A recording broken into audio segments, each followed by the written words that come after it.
so nice to have you. Well, thank you. It's great to be here on the Highbridge. What an amazing backdrop we have here, huh? It's wonderful. It's wonderful. I always comment that I've lived in the Bronx as a kid and never knew it was here, and now all of a sudden I find myself here a lot of times in the recent past. You've written a children's book about the Highbridge. Yes, at the behest of the Bronx Children's Museum. As you know, it's a museum without walls. It doesn't really exist yet, and they wanted to call attention to the Highbridge, and I thought I would donate my services as a writer and write a book about the Highbridge for the children of the Bronx, and 90% of the proceeds will go to the activities of the Bronx Children's Museum.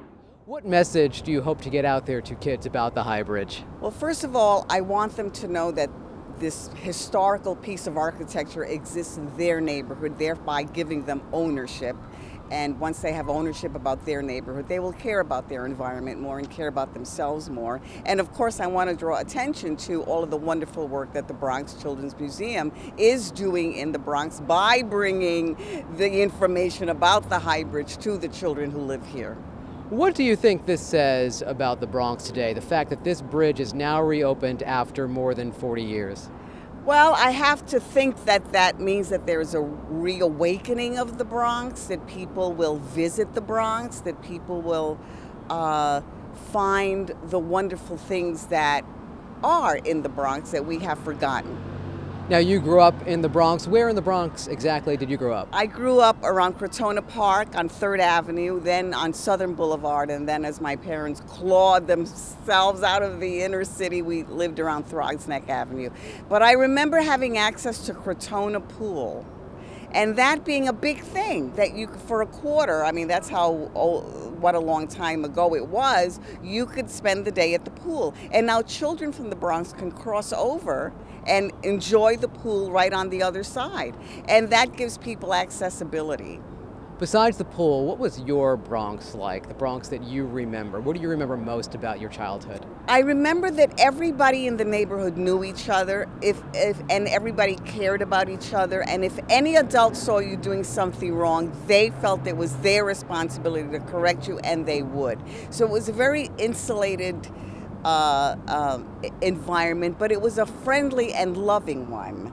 I think everybody knew everybody else in their neighborhood and looked out for each other. So there was a sense of community that we're losing now. I know you now live in Manhattan, but is there truth to the saying you can take the girl out of the Bronx, but you can't take the Bronx out of the girl?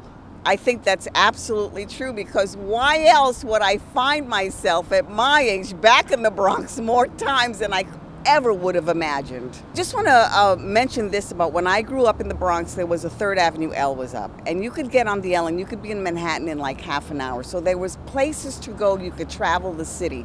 They took the L down, and I think that that adds to people feeling trapped and not having any options. This is like the 3rd Avenue L. It's opening up the Bronx so that people can leave and come back and give them options to visiting other areas in the city. And I think that's very important. Now, you are not the only Sonia from the Bronx. There's another Sonia Sotomayor, and you two walked this bridge together. Yes, she was here visiting an event that we had for the Bronx Children's Museum, and we were promoting the book, of course, and we took a walk on this wonderful bridge that she's not from this area either, but she also thinks it's very important for children to have options. And as she said recently to me and publicly, if kids don't know what is available to them, how will they dream about things?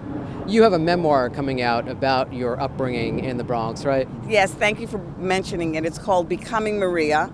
Love and Chaos in the South Bronx, because I came from a very tumultuous family, and that will be released August 25th.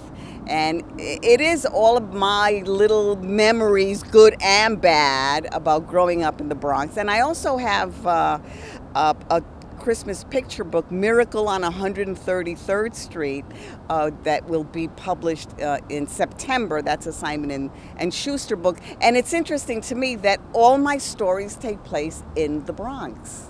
Again, you can take the girl out, but it's still in the girl. It's a source of inspiration to me. And I always say that I became Maria on Sesame Street, not in spite of my upbringing in the Bronx, but because of my upbringing in the Bronx.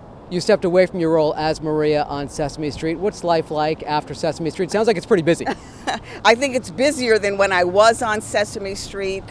It's wonderful to get a sense of the impact on the lives of all the people because they have contacted me via Facebook and social media. Oh, I remember this bit you were in, and I remember this bit you were in, and if it hadn't been for you, I couldn't have wished for a greater end to being on Sesame Street for so many years. Sonia, thank you so much. You're very welcome. Thank you.